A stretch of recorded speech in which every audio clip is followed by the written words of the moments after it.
Hey guys, it's Jarrod Fritz from Defined Therapeutic Massage, and today I want to talk about our pec muscles. There's two pec muscles that you need to be aware of. The first one is the pec major, which is the larger muscle, and the second is the pec minor that sits underneath that. They both have actions that differ a little bit and can cause different problems overall. You will see what they look like in the following slide.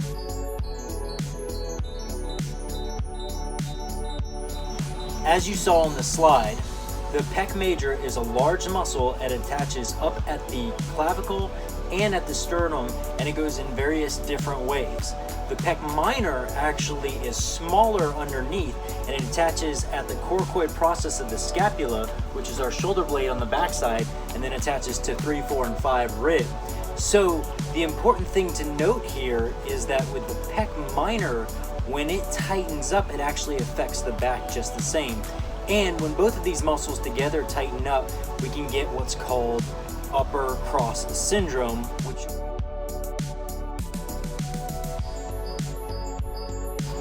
as you saw in the slide, upper cross syndrome is a tightness in these muscles and a weakness in the back muscles, which can cause that rounding shoulders, that hunched look, which can cause a lot of different problems. One of the problems that you'll see in the following slide is a condition called thoracic outlet syndrome. And what that is when the pec minor, more specifically than the pec major, gets tight, it can push on the vessels and the nerves that go out to the arm from the cervical area. When it compresses on that, you can get pain and numbness and tingling in your hand.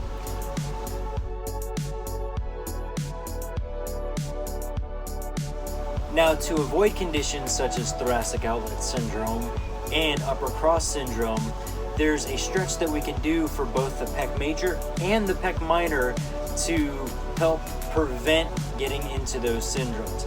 Now, most of you have probably seen something similar to this, but the biggest mistake that I find is that when we find a fixed post, it could be a doorway, it could be a pole, it could be a post like here, instead of getting into the proper position of 90 degrees and 90 degrees, a lot of people want to stretch like this, and that becomes more of a bicep stretch than it does a pec stretch.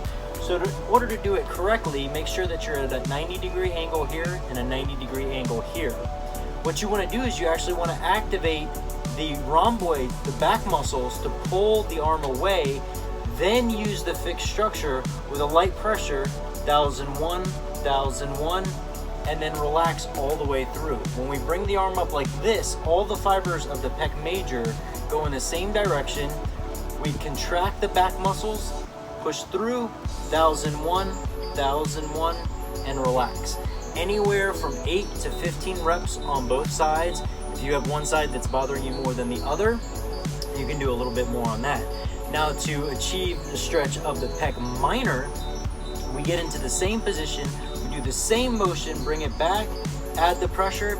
This time we're gonna add a little squat, and you'll feel a big burn right here. 1001, 1001, relax. I always come back to neutral position and then go back into the stretch. The reason for that is you want the fibers to go all the way back to a resting position to get a better stretch in the long run. And remember, activating the muscles on the backside are going to help turn these muscles off so you can get a better stretch. I hope you learned a little bit here on how to get a better pec stretch and how it can be advantageous to you. Stay tuned to this channel for more stretches coming up soon, and have an awesome day.